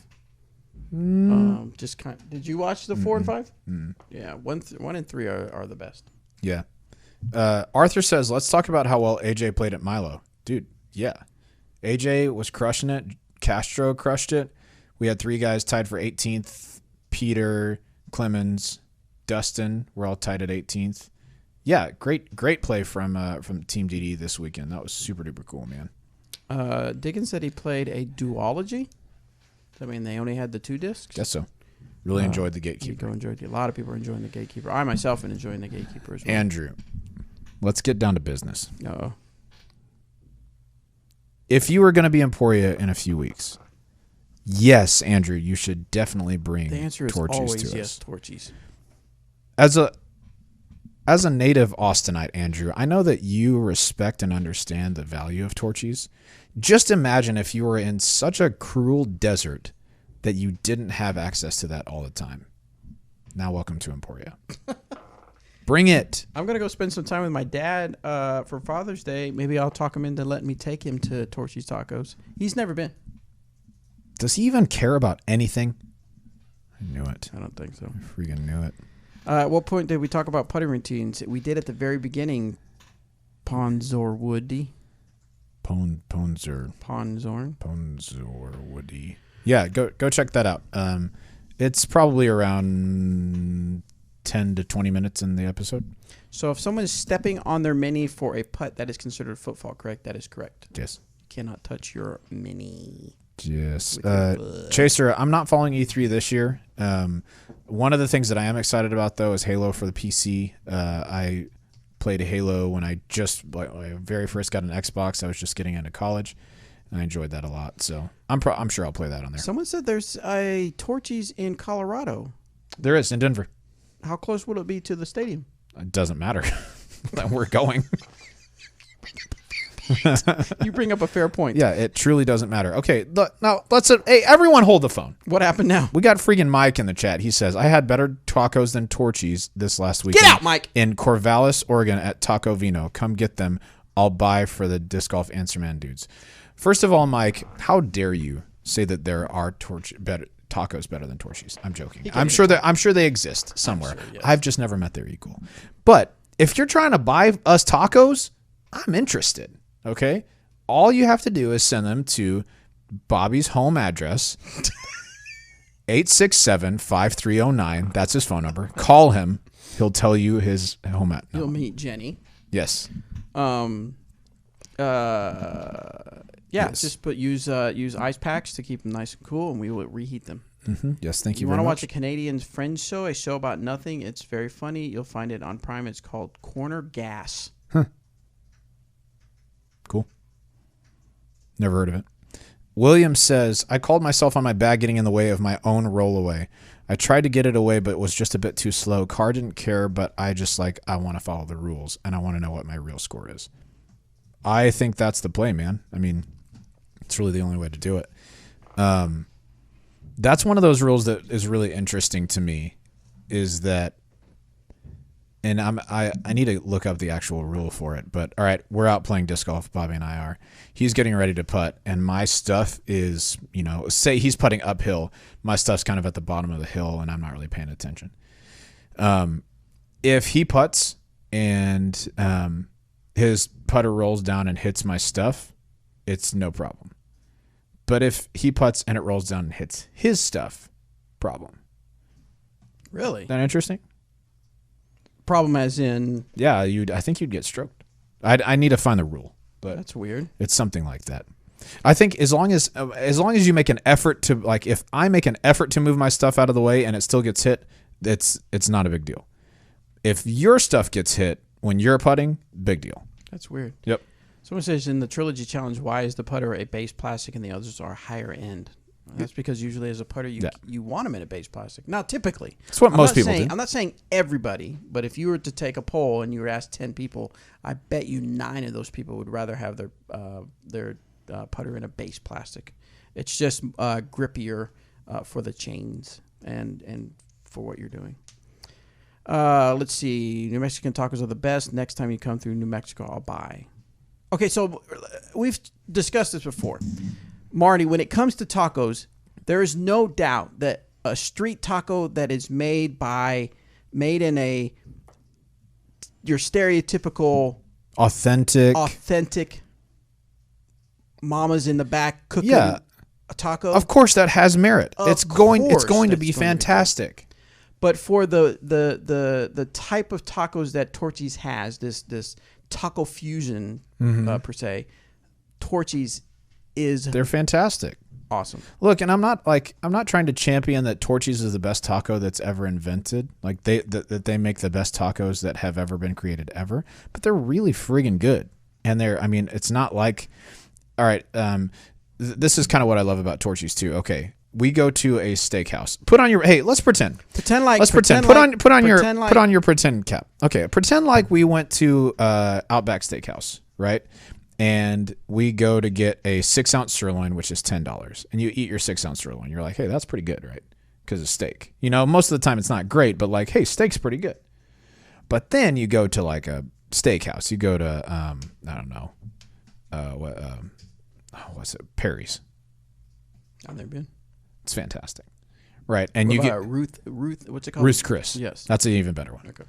You go there and you order a filet, 12-ounce filet. Mignon. And it's $50 or something like that. Well, that's really, really good, right? Like, dang. You can tell a big difference between that 6-ounce sirloin and that 12-ounce filet because different cuts of meat, different qualities of meat that you get from different places, right? Okay. Here's the thing. Torchy's is giving you fantastic tacos for like $4 or $5 a piece. Not that much more expensive than like cheap tacos. It's a huge value for the type of flavor that you get. I will not be disagreed with here. Lest we not forget. Yes. Lest we forget the queso. Come on, man. Come on. How could you forget the queso with the guac, with the Diablo sauce, with the queso fresco, with the cilantro. What are you even doing if you don't like that? Do you hate everything? Come on. All right, let's keep it moving. Laser Disc Bot. Robert, have you tried BO4? Do you mean Black Ops 4, Laser? Because yes, I've played that on PlayStation very much, mostly with my homies from work here. And I'm pretty average at it, like I am at most video games, except for PC, which I'm pretty bad at because I haven't played that for very long. If you're a gamer and you enjoy watching games, I know Danny goes live every other hour. Yeah. Shout out the stream, Danny Disc. Danny Disc does Twitch.tv/Danny Disc. I get the the notifications and I check it out. I check them out every now and then. First of all, throw him a follow. Just even if you don't care about Twitch, throw him a follow. But then you can also throw him your Twitch Prime sub. Yeah, come on. I give away discs sometimes. He gives away discs sometimes. You get top tier gameplay, top tier with an asterisk, but you get gameplay. No, I'm just joking. It's very fun. It's I tune into the stream often. You can find me under the handle DGAM. If you see some comments, you know that's me. Yeah. Mine's Cool Daddy Slick Breeze. Well, mine was Decent at Best, which was my gamer tag. Right. But I switched it when we were going live on Twitch also so I could moderate the chat there. Haven't switched it back. Johnny V says, I miss EMAC talking about Nintendo. Yes. Nintendo. That's fair. Now, we can't leave Anthony out. If you are into fish, I guess you can talk to Anthony on fish. He likes to talk about Hey, but speaking of fish, I mean... you have your fish that you have at home. Okay, you have chairs? Dude, but speaking of chairs, we can't forget about Bobby. He has chairs. If you want to talk about chairs. Okay. Hey, but I made salmon for Shay and I last night. You guys. I don't know why. I just... You know anything about forks and knives? Yeah, you have silverware. But fish, though. If you are into fish, talk it up with Anthony. He goes live every night talking about fish.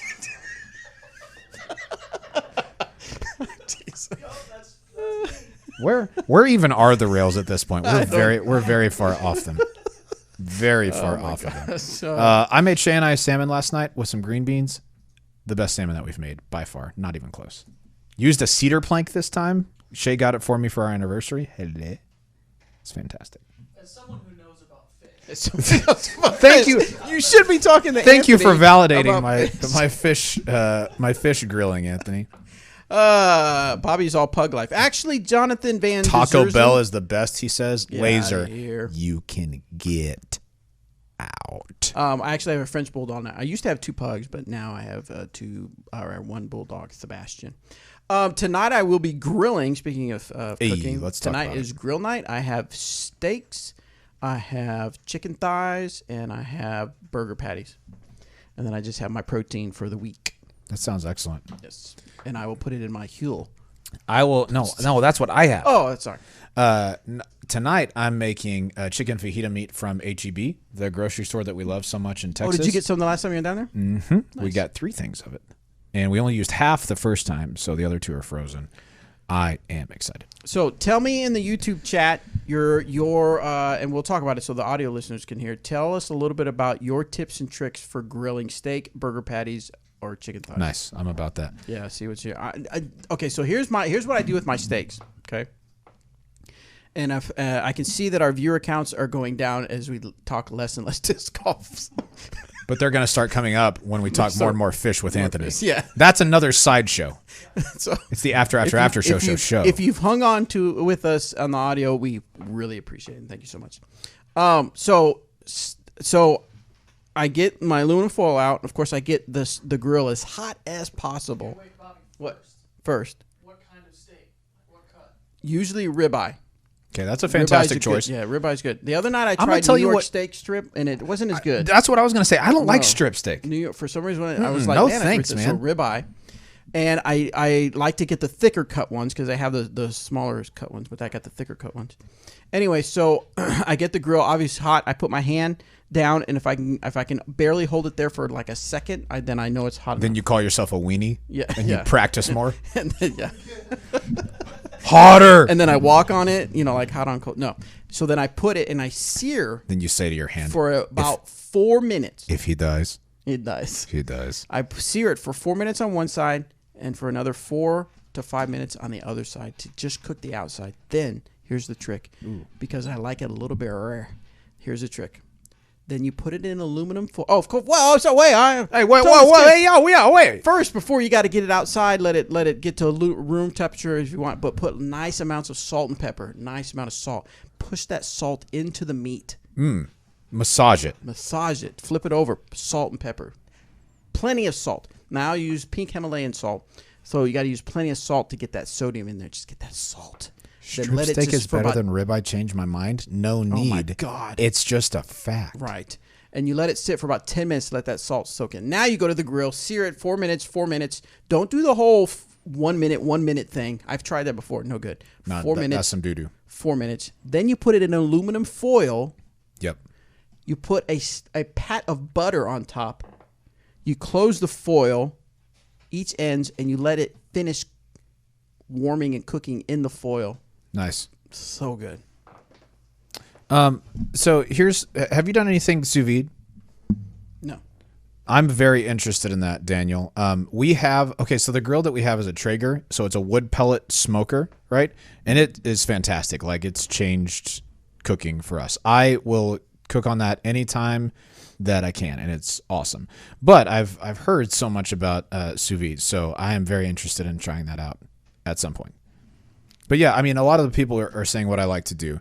Marty says slow, bring meat to about 120, then sear to 135, then rest. Yeah, that's the play. I'll usually smoke, like, as the grill heats up. I'll just leave the meat in there, let the smoke as the temperature rises, fill it up, and then I usually take mine off about 125 because it'll keep cooking to about 130, 135, which is my preferred temp. Anyway, there we go. All right, let's go back to disc golf real quick. Looking for some advice on adding height to my throws. What do you recommend? Throw higher. Yeah, you're gonna want to put if you're playing disc golf, Valley, you just point the disc a little bit higher in the air, and then you did it. Get your disc higher, like you're just throwing into the ground or whatever. He just says, "How do I get my throws higher?" Huh. I mean, really, the only way is to start at reach back and then follow through flat. You know, if you're throwing kind of down, I think you might just be pulling straight toward the ground or something like it. So yeah, check that out. Danny says follow through higher. That's a good idea as well. Ooh, yeah, I like this, Eric. He says, let a steak be room temp before grilling. I like cast iron for steaks and the Gordon Ramsay method. The Gordon Ramsay method is very good. Oh, yeah, that's where he you do everything in the... is it basil or something, or bay leaves or something? I can't remember. Rosemary or something. I don't remember what it is. Yeah. Yes. But one thing that you miss out on the Gordon Ramsay method is the smoke from a grill. And I think there's absolutely something to that. There is something about, because even when I have my chicken thighs, there is just something about having that chicken thigh with the grilled taste in it. Yes. There's just something about that. That's what, Fana still has that butter garlic chicken that we do in the Traeger. That's what I forgot to do, is to not buy meat That's at Walmart incredible. And get Gotta go to Fana Fana. Paul says, when watching tournaments, I've seen references to scrambling percentages. What exactly constitutes a scramble, and how are percentages calculated? Great question, Paul. So this is more often the case wooded courses, but it can happen wherever, and it just kind of depends on who's keeping score on UDisc. But a scramble percentage is when a person misses the fairway or isn't in circle 2 in regulation and still comes out with par or better, right? So if we're playing in the woods, I hit first available and kick into the woods, but still get up to the basket somehow and make my par, that's a successful scramble. If I hit an early tree, kick into the woods, and I just have to pitch straight out and I take a 4 and it's a par 3, that's an unsuccessful scramble. So your scramble percentage is how many scramble opportunities you have during a round compared with the amount of times you actually succeed. So if you had, 8 opportunities to scramble because you missed the fairway 8 times and you got up and down for 6 of those, you'd have a 75% scramble percentage. There you go. There it is. Daniel says, Robert, have you ever had velvet taco before? It's on par with Torchy's, in my opinion. They each bring a little something to the fusion taco game. I have not had Velvet Taco, though I've heard about it before. I will have to check that out at some point. Is it it's a place called Velvet? Yeah, Taco? I think so. Oh, I never heard of it. One of the things that I had fish tacos in San Diego the one time I was out there just for a few days for a conference, and those were awesome. I don't even remember what all they did, but I remember thinking I could eat these every day for From forever. Velvet Taco? No. I don't remember what it was called. You don't remember where it was? Right? It was very good. Laser Disc Bot says, why do disc golfers cuss so much? I don't know. Who the knows? Stop it, man. Who's the best scrambler in the game right now? Caleb asks. It feels like the person who pulls the craziest stuff out to save par is probably Ricky.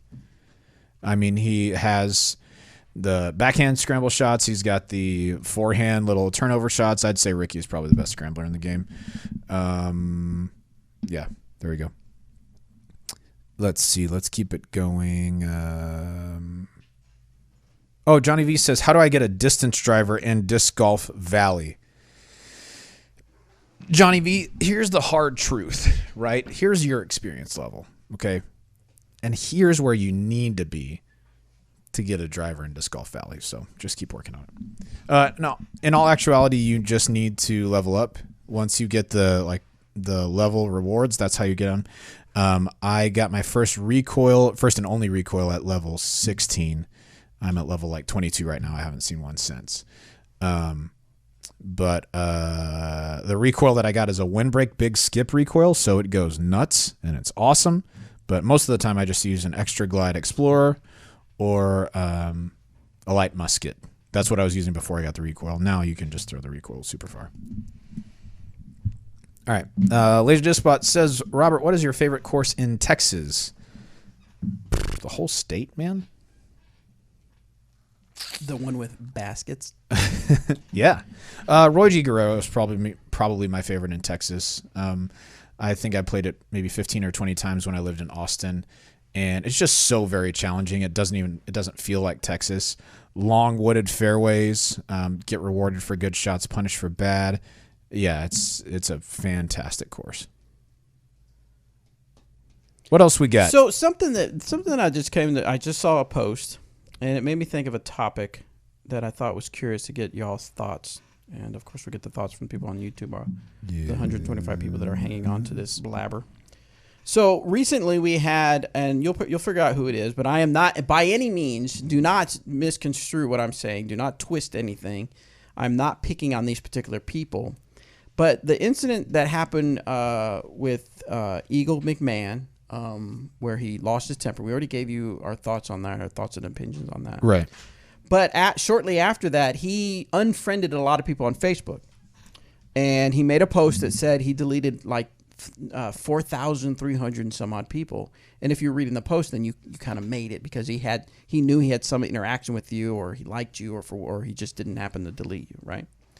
So there's that, because I'm assuming after all that happened, he probably got a lot of flack from social media. And I just read something on Katrina Allen's timeline where she posted she will be off of Facebook or off of social media. I've decided that my mental health is way more important than social media. It's become so negative that I don't even want to post. I've decided to focus on being the best person I can be. And so she's taking a break from social media for as long as she feels necessary. Good for her. And I say, yes, I'm not, in no way am I picking on Katrina Allen or Eagle McMahon for making these choices to slow down on the social media. But I guess I want y'all's opinion is what do you think about that as far as the negativity on social media? I get it. I get frustrated. I vent to people around me about stuff that happens on social media. But is it social media itself that does it, or is it the people that are on social media? Now, of course, you're thinking, well, isn't that what social media is? It's made up of people. But do we blame social media? Do we just blame people? Have you ever taken a break from Facebook? Have you ever unfriended a lot of people? I mean, if I look at mine, I have 4,900 friends on Facebook, because I see that as part of my job to know what's going on and be connected to a lot of different things and people. So, give me your thoughts on YouTube. What are your thoughts, first of all, Robert, as far as anyone taking a break from social media because of the negativity. I mean, what are your thoughts? Yeah, I mean, I think you have to do what's best for you, right? It sucks that social media is that way because I don't think it was ever intended to be that. It started out as like just a way for people to keep up with people and people to, share what's on their mind. And I love that aspect of it. I love getting to see, for me, who's playing where in disc golf, and people post scorecards where they've played really well, or tournaments that they played really well, or whatever. I love getting to see that stuff. I love getting to see friends from high school and college who we don't live in the same place anymore, and I get to keep up with their lives and their kids and their houses and what they're doing and everything. In fact, I messaged a friend who is currently working on the U.S. Open at Pebble Beach right now. We haven't kept up since college, but she's doing some awesome stuff up there, and it's just really cool to get to see somebody involved in something like that. It's awesome. But it really sucks, though, because, yeah, it can turn negatively so quickly, and there's nothing really it's nothing really moderating people from just saying terrible things, because there's generally no consequence whatsoever other than other people saying, hey, you shouldn't say that, or hey, back off. There's no consequence.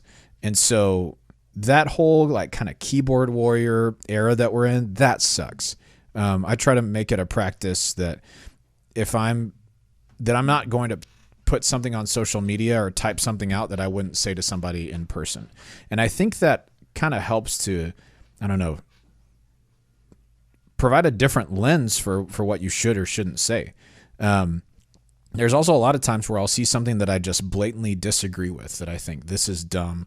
I think that's awful, but I don't respond, because is it really worth getting into a super argument with someone who's belligerent on there? Right. I don't think it is. So for the most part, I just leave it alone. I take the good and leave the bad.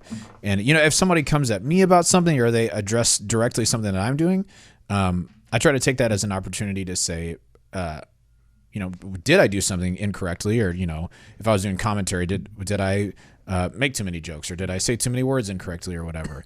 But most of the time, I just take it with a grain of salt and move on. Right. So some people say social media is toxic. Arthur, I believe, I don't know that I completely agree with social media being toxic, but rather the people on social media is toxic. Social media in itself, the way to to connect with people and reach out to people, and to the availability of information that we didn't have years and years ago, I believe is a good thing when it comes to social media.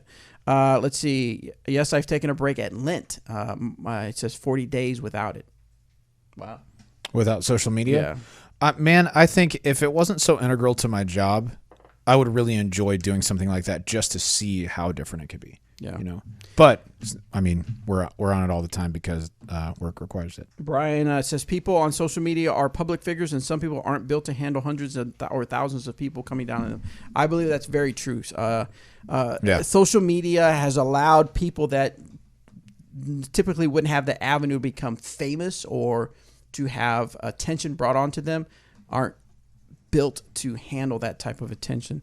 The lack of interpersonal nature of face-to-face interaction brings out the worst in people. That is, Caleb, I believe that to be very true. And again, that points back to not necessarily social media being the problem, but the people on social media being the problem. Because what happens is you just like the saying is, you would never say that to someone's face. That's actually very true, because there's something about seeing somebody's reaction that you wouldn't say it to their face, because then you would immediately see the impact that your statement had on that person. And unless you're just a person that has no social cues, you would react and say, "Oh, that was probably not a good thing to say," or it's not a good thing to say because you'll have that reaction. But on social media, you don't get that. It's Caleb says this on here. This is from Proverbs. He says, "When words are many, sin is not absent, but he who holds his tongue is wise." Right. And I think there's another proverb or idiom that you might have heard is, better to be thought a fool and stay silent than open your mouth and remove all doubt. Yeah, I've heard that before. Right. So I really think there's something to that. You know, what we put out there and the discussions and arguments that we get into is, man, it's just so ridiculous sometimes. Yeah. So it just, I read that and I thought that just was interesting. Of course, I'm in social media. Now, here's the thing, though. There are worldwide, the population is 7.7 billion people. How many of those people do you think have internet? Of how many? Of 7.7 billion. Gosh. 4? 4.4 billion people have access to internet. Of those 4.4 billion, how many people have some sort of social media? 3? 3.49 billion people. Wow. That means 57% of the world's population is on the internet. There are more people online than those who are not online. Yeah, that's kind of wild. You can't. The thing is, I guess my point with that is that social media in some format, some way of being connected to everybody else is there, and it's always going to be there. We've got to figure out how to be human online. Yep, I agree. Because it's not going away. There's some amazing statistics I saw here. Facebook has 2.4 billion users. YouTube has 1.9 billion. WhatsApp has 1.6. I actually communicate with my parents on WhatsApp because my mom uses WhatsApp because it's very big in Panama. So a lot of people overseas use it. Yeah. Yeah, it's just crazy. So anyway, I'm not talking about... I'm not picking on Katrina or Eagle at all. They have to do what they feel is best for them. I just thought use it as a segue to talk about that. Right. Well, and I think one thing along with that is that when you see stuff like that, I think each person who is on social media should take a minute and be like, gosh, am I contributing to that problem? You know, like... Yeah. Maybe you don't care, right? But maybe mindlessly you just, share a thought that's like, man, Eagle really sucked at this, or gosh, Katrina is so mean, or whatever you may say out there, like that may have more of a negative impact than you could really know, and that sucks, So whenever I see stuff like that, I just, I try to just take it with a grain of salt, not let any of the negative stuff get to me. But I'm certainly not trying to contribute to the negative stuff either. Some people just don't care and they're just going to dive in. Yeah. All right, let's see. Not anything going on. Bobby, I bet a lot of people are online at libraries, public kiosks. That's not being counted on that, probably. Very true. It's also another avenue or platform that being used to reach others. Yes. There's a lot of positive about social media. Is there a rule about dogs in tournaments? Yeah, you can't bring a dog to a tournament. What if it was a spectator? I guess spectators can, but they have to maintain control of it at all times. And what about the caddy? Caddy cannot. They're an extension of the player. Right. Let's see. What is the relationship to religion in disc golf? I see many people involved are pastors and courses at church. I think it's weird with the contrast with the stigma around disc golf and drug use. I think what's that? Is that? It sounds like it's more anecdotal, your information, because if you were to probably poll all the disc golfers out there, I bet you would see that there's really not as much of a relationship with religion in disc golf, but maybe more so, more so in certain areas there is, just because certain areas are considered more religious than other areas of the United States, which is why you've got the term the buckle of the Bible Belt, right? And you've actually got the Bible Belt because these certain areas have more quote unquote religion. Excuse me. So much of our communication is nonverbal. Yes, I agree with you, author. Sam, a buddy of mine. Oh, what? I think he's what? Hello. Oh, made a old disc into a clock. Oh, I actually have one in my office. It was a Truth that someone made for me. It stopped working. I couldn't get, and the hands kept. When I would replace the battery, the hands, if I were to tighten it too tight, it wouldn't tell time because the hands wouldn't move. And then if I did it too loose, the hands would eventually at some point just fall. Right. And I could never get that sweet spot to get it right. Yeah. But it was very thoughtful for them to do. Daniel, thoughts on NBA Finals? sucks to see KD go down, whether you're a Warriors fan or a Raptors fan. Just that anybody would have a long-term injury like that, I assume it's going to be a torn Achilles. Just really sucks. Talking about Kevin Durant? Yeah. Oh, my God. Clay showed me that this brutal. morning. It looked like a... It just rolls up the back of your leg. Oh, my gosh. That was horrendous. So, Daniel, I think this is probably the Raptors series now, even though the Warriors have Clay back. They could pull it off, but I don't know. I think that's just going to take the wind out of their sails a bit. All right, guys, we're going to wrap this up. I got to get to editing all this, put together out so it could be ready for audio listeners tomorrow morning. The regular show and the after show, unless you've got any parting thoughts, Robert McCall? No parting thoughts. My thoughts have already parted. All right, thank you guys so much. We appreciate you downloading and listening to the audio. We appreciate our YouTube watchers for tuning in and watching with us live and having a good time. That's you guys. With us and getting us things to talk about. I think I already did it at the beginning, but a reminder to rate and review our show. We appreciate all that. Trilogy Challenges going on. Make sure you check that out, trilogychallenge.com. Doubles bracket for United States Amateur Match Plays going on. Discgolfmatchplay.com to check that out. Twitch.tv/DannyDisc. Check it out. Check it out.